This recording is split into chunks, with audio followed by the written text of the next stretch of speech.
India में अगर electric buses की बात आई तो जेबीएम ऑटो और ओलेक्ट्रा ग्रीनटेक इनको आप इग्नोर नहीं कर सकते हैं। इसी सीरीज में बात करेंगे जेबीएम ऑटो के ऊपर। कंपनी का शेयर लगभग 61% करेक्ट हो चुका है और 61% करेक्शन के बाद में देखिए एक प्यारा सा इसने बेस स्ट्रक्चर बनाने की कोशिश करी है, लेकिन वाकई में क्या ये काम का है या नहीं है और इसे अभी वॉच लिस्ट में लेना है नहीं है, इसके ऊपर डिस्कशन करने वाले हैं। बिना किसी देरी के इस वीडियो में आगे चलते हैं। नमस्कार दोस्तों, मैं Shubham, SEBI registered research analyst, आपको इस वीडियो में कुछ सिखाने वाला हूं, समझाने वाला हूं। स्टैंडर्ड डिस्क्लोजर है कि इस वीडियो में जो भी बात हो रही है वो एजुकेशन पर्पस के लिए, लर्निंग के लिए, इन्फॉर्मेशन के लिए, कोई बाय सेल की रिकमेंडेशन नहीं है। तो इस बात को ध्यान में रखकर वीडियो की शुरुआत करते हैं। सबसे पहले इसकी डिटेल रिपोर्ट देखते हैं। यहां पर देखिए ये इसकी डिटेल रिपोर्ट है। कंपनी क्या क्या बनाती है वो देखो। कंपनी जो है वो auto component plus EV mobility company है। खाली ईवी के अंदर नहीं है, ऑटो कंपोनेंट का भी बिजनेस है। क्या क्या बनाती है? शीट मेटल कंपोनेंट्स बनाती है, tools, dies, moulds, assemblies, buses and electric buses company का बनाने का बिजनेस है। तो यानी खाली इलेक्ट्रिक बसेस नहीं बनाती है, इस कंपनी का बिजनेस ऑटो कंपोनेंट में भी है। यानी दूसरी जो ऑटो सेक्टर की कंपनीज है वो भी इसकी क्लाइंट है, क्योंकि कंपोनेंट भी बनाती है। It also earn from the bus spare parts, और उसके कॉन्ट्रैक्ट जो होते हैं मेंटेनेंस के, उनसे भी पैसा कमाती है। कंपनी का जो टोटल रिवेन्यू है उसको अगर आप समझेंगे तो आपको समझ आएगा। शीट मेटल डिवीजन से रिवेन्यू आता है, टूल रूम से आता है, और ईवी और बस बिजनेस से भी कंपनी का रिवेन्यू आता है।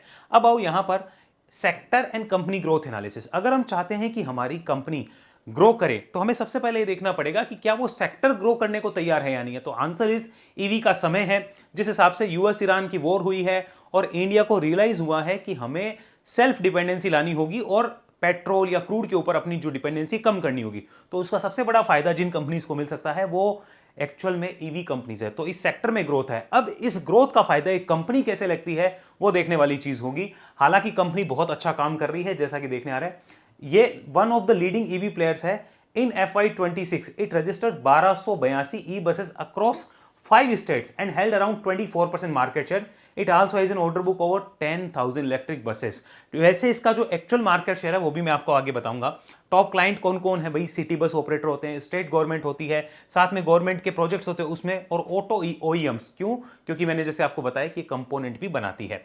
ऑर्डर बुक कितनी है? 10,000 इलेक्ट्रिक बसेस की ऑर्डर बुक है। और कैपेसिटी है क्या भाई? खाली ऑर्डर बुक होना इज नॉट दैट एनफ, क्योंकि ओलेक्ट्रा के साथ भी ऐसा इश्यू हुआ था, आपको याद हो। इसकी कैपेसिटी कितनी है? कैपेसिटी है 20,000 बसेस एनुअली बनाने की कैपेसिटी है। और ये बसेस कहां कहां काम आ रही है? मानो कुछ स्कूल वैन में काम आ गई, कई सिटी बसेस में काम आ गई, तो इस तरीके से काम चल रहा है। दिल्ली के अंदर अगर आप हैं और दिल्ली के आसपास के एरिया में है, नोएडा में, दिल्ली, गुड़गांव, तो आप देख रहे होंगे जेबीएम ऑटो की बसेस और ओलेक्ट्रा की दोनों की आपको बसेस देखने को मिलती है। जेबीएम की ज्यादातर वैसे महाराष्ट्र में भी देखने को आपको मिल जाएगी। अगर हम यहां देखें, one of the India's leading electric bus manufacturer, around 30 to 35% ई बस मार्केट शेयर ये कैप्चर करके बैठा है। ओलेक्ट्रा का और अगर जेबीएम का टोटल मार्केट शेयर कंबाइन करूं तो 65% है, लेकिन जेबीएम उसके अंदर अभी 30 से 35% का मार्केट शेयर रखता है। ओलेक्ट्रा टोटल मार्केट साइज में लगभग 24-25% का मार्केट साइज लेके बैठा है। तो मार्केट साइज में अभी ये ज्यादा अच्छा हो रहा है। वैल्यूएशन की बात की जाए तो कंपनी का शेयर 60-65 के पी पे है। ओलेक्ट्रा से अगर कंपेयर करूं तो वो भी 60 के पी के लगभग ही आ चुका है। बात कर लेते हैं यहां पर कि और कौन कौन सी ईवी कंपनीज है। तो जेबीएम, ओलेक्ट्रा, टाटा मोटर्स हो गई कमर्शियल व्हीकल, अशोक लेलैंड जो है वो भी है, और साथ में सोना बीएलडब्ल्यू। सोना बीएलडब्ल्यू हालांकि कंपोनेंट के अंदर है और ये इसके कंपटीटर में इसीलिए आई है क्योंकि ये कंपोनेंट भी बनाती है। आओ रिसेंट का जो प्राइस एक्शन हुआ है उसके बाद में कंपनी के मैनेजमेंट की जो गाइडेंस है वो बहुत इंपॉर्टेंट रहेगी। तो मैनेजमेंट की गाइडेंस जो है वो देखते हैं। मैनेजमेंट कह रहा है कि हम फोकस कर रहे हैं ईवी लीडरशिप के ऊपर, साथ में execution of large order book, क्योंकि ऑर्डर बुक होने से कुछ नहीं होगा, उसका एग्जीक्यूशन करना जरूरी है। और ये कह रहे हैं कि expansion of integrated EV ecosystem and India transition toward higher EV penetration in buses by 2030। Management के पास 2030 तक का विजन है, प्लानिंग है, तो दैट इज गुड। बट क्या गुड है तो अभी जाके जंप कर दूं, शेयर बाय कर लूं? ऐसा नहीं होता है। ये सिर्फ एक पॉजिटिव नोट है। अब ये कंपनी का शेयर चल क्यों नहीं रहा है वो समझना है। वैल्यूएशन एक्सपेंसिव है, एग्जीक्यूशन रिस्क होता है लार्ज ऑर्डर बुक में, मार्जिन प्रेशर का भी रिस्क रहता है जब ऑर्डर बुक लार्ज होती है तो, और ईवी थीम स्टॉक सा correction after the earlier sharp rally, ये भी सच्चाई है क्योंकि वैल्यूएशन काफी थे। इसको एक बार फंडामेंटल डाटा पे समझते हैं, देन मैं आपको इसका कंप्लीट टेक्निकल पिक्चर दिखाऊंगा जहां पे हमारा मेन जो कंक्लूजन है वो बनेगा। ये सिर्फ हमारे लिए एक डाटा है, कंक्लूजन हमेशा हमारा टेक्निकल चार्ट पे ही बनेगा। अब सबसे पहले मार्केट कैप कितनी है? अभी 15,000 करोड़ की कंपनी मार्केट कैप रखती है। इसको हम लोग नोट कर लेते हैं आज की डेट में। और डेट टू इक्विटी कंपनी का 1.89 आ रहा है as per the data available, तो ये थोड़ा सोचने वाली चीज है। पी रेशियो 64 के आसपास है। रिटर्न ऑन इक्विटी और कैपिटल एम्प्लॉयड ठीक ठाक है। अब इसमें इश्यू सबसे बड़ा क्या दिखा है हमको? Debt to equity ratio. अब अगर कंपनी ग्रोथ कर पाए तब तो ये डेट टू इक्विटी रेशियो, ये पी रेशियो दोनों जस्टिफाइड होंगे। ग्रोथ नहीं आती है ना तो ये जस्टिफाई नहीं होती, फिर वो कंपनी कई कई सालों तक नहीं चलती, चाहे वो कितने अच्छे रिजल्ट दे दे। क्यों? आपका प्राइस में फैक्टर्ड इन काफी कुछ हो चुका है।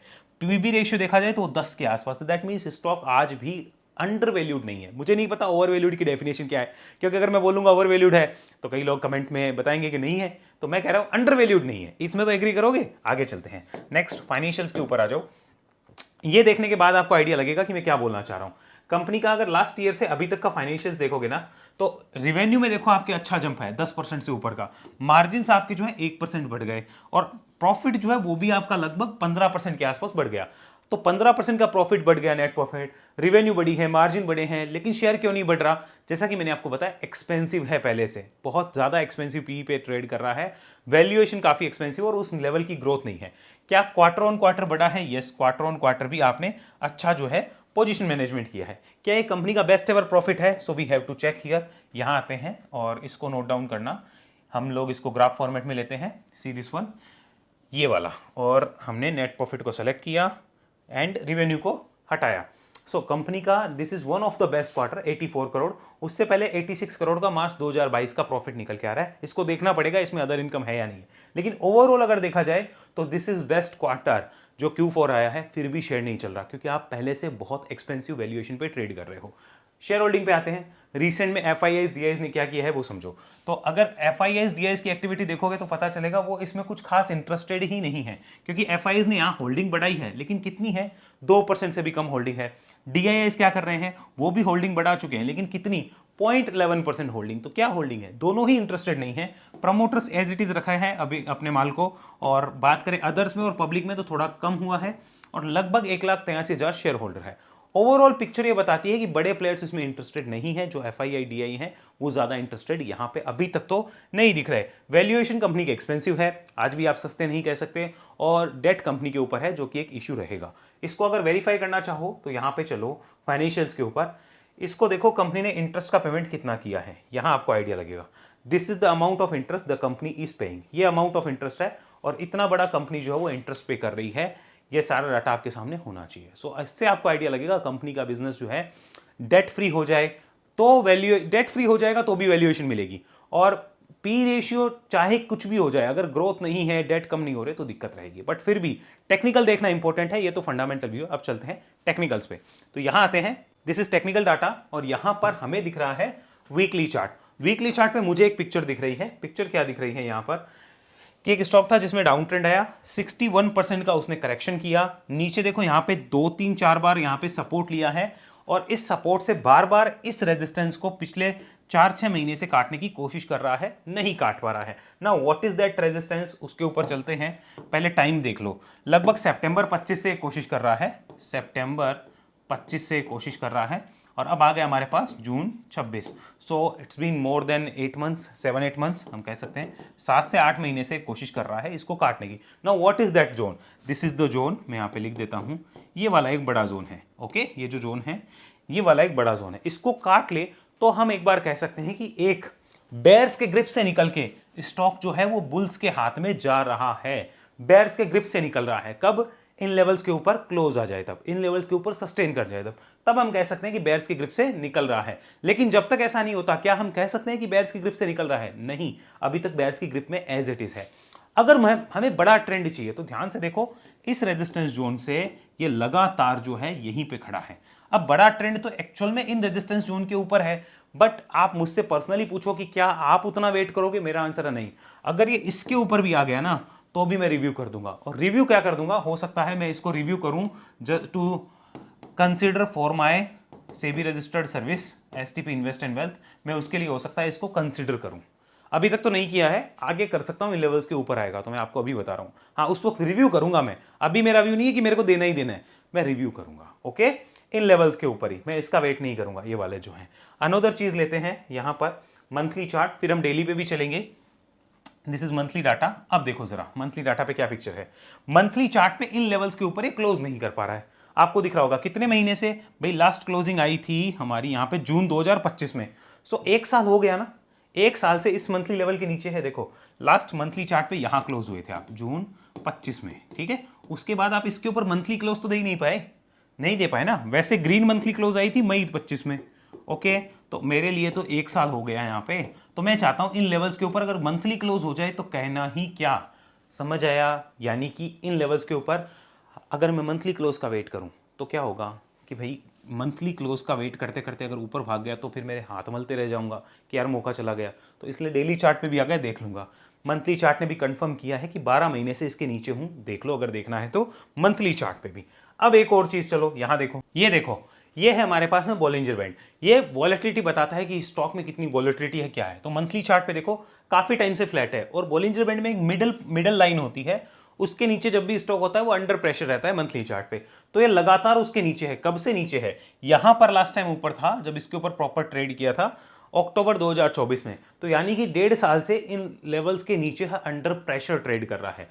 तो हमारा जो हमने लेवल डिसाइड किया है, दिस द लेवल, अगर इसके ऊपर आप सक्सेसफुली क्लोज कर लेते हो इस जोन के ऊपर, तो आपका मंथली चार्ट पे भी एक ट्रेंड रिवर्सल का संकेत आएगा। साथ में कई समय से स्टॉक जो है बेस बिल्डिंग कर रहा है, तो इन लेवल्स के ऊपर ही देखना है। अब क्वेश्चन है कि इन लेवल्स के ऊपर ही क्यों देखना है, उसका आंसर आपको मिल गया होगा। क्लियर? क्यों इन लेवल्स के ऊपर देखना, मैंने 3-4 जगह से आंसर दिया है। आगे चलते हैं। अब जरा चलो यहां पर हम बात करेंगे एक बार डेली चार्ट पे। इधर आते हैं चार्ट, इसको आ जाओ, देख लो।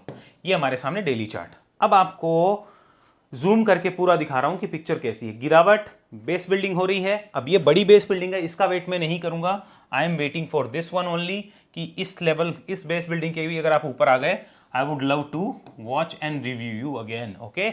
इनके ऊपर रिव्यू करूंगा। नाउ द क्वेश्चन कम्स, इनके ऊपर आप रिव्यू तो करोगे, सपोर्ट क्या रहेगा? तो देखो ध्यान से, ये long term moving average line भी आपको दिख रही होगी, नजर आ रही है ना। इसके ऊपर भी स्टॉक आके सस्टेन कर रहा है, बढ़िया बात है। इसी के पास में देखो यहां पर नीचे जो अभी रिसेंट का लो लगा है, ये लगभग ये वाला जोन है, ये हमारा सपोर्ट होगा। कब होगा? अभी नहीं होगा, मैं फिर रिमाइंड करा दूं। अभी ये स्टॉक हो सकता है 400 आ जाए, मुझे कोई लेना देना नहीं है। मुझे मतलब है जिस दिन आप इन रेजिस्टेंस के ऊपर क्लोज कर गए, ओके, उसके बाद मेरा सपोर्ट ये है, उस दिन मैं इस सपोर्ट का ध्यान रखूंगा, ओके। अभी हमें इस सपोर्ट से भी कोई लेना देना नहीं है फिलहाल के डेट में, समझ आया? So that's the opinion and view on JBM Auto. सारी कहानी आपको समझ आ गई होगी। यहां चलते हैं, इसको जूम आउट कर लो, पूरा प्रॉपर देख लो किस तरीके से इसका जो रहा है जर्नी, वो किस तरीके से रहा है। और जिन लेवल्स की मैं बार बार बात कर रहा हूं उनको वेरीफाई करो। यहां पे देखो, ये जो लेवल है, यही लेवल देखो, यहां पर भी रेजिस्टेंस बने हुए हैं, एज यू कैन सी। मैंने जो ये डब्बा मार्क किया ना, ये वाला यहां से यहां दिख रहा है प्रॉपर, ये वाला, ये प्रॉपर एक जो बॉक्स है, पहले सपोर्ट बना हुआ था, यहां पर रेजिस्टेंस बना, इधर ये 2 सपोर्ट बने, फिर रेजिस्टेंस, फिर रेजिस्टेंस। समझ आ रहा है इस जोन की इंपॉर्टेंस क्या है?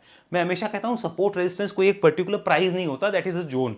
अब वो जोन आइडेंटिफाई करना आना चाहिए। बहुत से लोग वहीं पे मात खा जाते हैं। और सच बता रहा हूं, जो सीखेगा वो आगे बढ़ेगा, जो नहीं सीखता है वो पिछड़ जाता है। तो सीखने की रेस में आगे रहो, प्रॉफिट कमाने का विचार बाद में लाना, पहले इस मार्केट में टिकना कैसे वो सीखो। अगर आपने 2 से 3 साल मार्केट में टिकना सीख लिया, और कौन से 2 से 3 साल, जो बुल मार्केट के वो नहीं, जिनमें बेयर मार्केट है या साइडवेज मार्केट है, जो अभी चल रहे हैं, अगर उसमें आपने टिकना सीख लिया, you will make good amount of money when the market starts rising. लेकिन अगर आप इनमें टिक ही नहीं पाए, जो कि लोग कई गिव अप कर देंगे, जिनकी एसआईपी भी नहीं चल रही वो भी कर देंगे, जेन्युइन सी बात है। कईयों के पास देखो मेंटली वो चीज़ है कि हमने लिया और चल जाए, ऐसा नहीं होता है। ये मार्केट है, ये कोई वैसे चीज़ नहीं है कि आपने लिया और चल जाएगा। तो 2 से 3 साल का जिसने समय बिता लिया यहाँ पे, उसको दिक्कत नहीं आती है। तो ध्यान रखिए, नोट करिए, और डिसिप्लिन के साथ में लेवल्स को नोट करके इसको जब रिव्यू करना होगा हम रिव्यू करेंगे। सो आई होप आपके आज के वीडियो में आपको मजा आया होगा, कुछ चीज़ नई सीखने को मिली होगी। बाकी ऐसे एनालिसिस आप कंप्लीटली हमसे सीखना चाहते हैं, हमारा रिकॉर्डेड फॉर्मेट में है पूरा लर्निंग प्रोग्राम। उसके लिए वेब एनालिसिस लर्निंग प्रोग्राम की डिटेल आपको इस नंबर पे मिल सकती है, आप हमें व्हाट्सअप कर सकते हैं। ध्यान रखिए, हमारी कोई कॉलिंग लाइंस नहीं है। हाँ, अगर आपको कोर्स की इंक्वायरी चाहिए तो आप हमारी टीम को बोलिए कि कॉल अरेंज करवाना, हमारी टीम करवा देगी। लेकिन ये ध्यान रखिए, ये प्रॉपर एक रिकॉर्डेड कोर्स है। अब इसमें हमने डाउट सॉल्विंग सेशंस भी ऐड कर रखे हैं, जो हमारे हर महीने डाउट सॉल्विंग सेशंस के वेबिनार होते हैं। आप उसमें आते हैं, देखते हैं, अपने डाउट्स ला सकते हैं। तो ये प्रॉपर एक लर्निंग प्रोग्राम स्ट्रक्चर वे में बनाया हुआ है, और आप हमारी वेबसाइट पे जाके भी इस लर्निंग प्रोग्राम को डायरेक्ट एक्सेस कर सकते हैं। ये लर्निंग प्रोग्राम आपको हमारी वेबसाइट पे दिख जाएगा, वहाँ पर जाइए, कोर्स का सेक्शन है, क्लिक करिए और फिर पूरी डिटेल्स मिलेगी। अगर आप कंप्लीट लर्निंग प्रोग्राम नहीं ज्वाइन करना चाहते, कोई एक स्ट्रेटेजी लेकर देखना चाहते हैं कि क्या है, कैसी है, तो आप ये इन स्ट्रेटेजीज में से किसी को भी देख सकते हैं। Now if you ask me कि मेरी फेवरेट स्ट्रेटेजी कौन सी है, तो all time high breakout is my favourite strategy. Now if you ask me second favourite कौन सी है, तो सेकंड फेवरेट है consolidation EMA, second favourite. And third favourite जो है, जो कि जेबीएम पे अप्लाई हो सकती है, that is 200 EMA base strategy, जो कि इस पे जल्दी ही अप्लाई होने की पॉसिबिलिटीज है। अभी हुई नहीं है अप्लाई, ये ध्यान रखिए। तो ये 3 स्ट्रेटेजीज इनको आप देखना चाहें, सीखना चाहें, समझना चाहें तो अपनी लर्निंग के लिए देख सकते हैं। और हमारी सेबी रजिस्टर्ड सर्विसेज चाहते हैं तो वहाँ पर सेक्शन है एक सर्विसेज का, उस पर जाके क्लिक करिए। ये हमारी सेबी रजिस्टर्ड सर्विसेज आपके सामने ओपन हो जाएगी। एसटीपी स्विंग ऐसी सर्विस है जहाँ पे हम लोग 5 to 10% मूव के लिए हम हमारी सेबी रजिस्टर्ड सर्विस देते हैं। और इन्वेस्टमेंट एंड वेल्थ में हम उसको ट्रेंड को राइड करते हैं, जब तक ट्रेंड बुलिश हमें लगता है हम उसको राइड करते हुए चलते रहते हैं। सी यू सून नेक्स्ट वीडियो। अभी के लिए इतना ही। जय हिंद, जय भारत।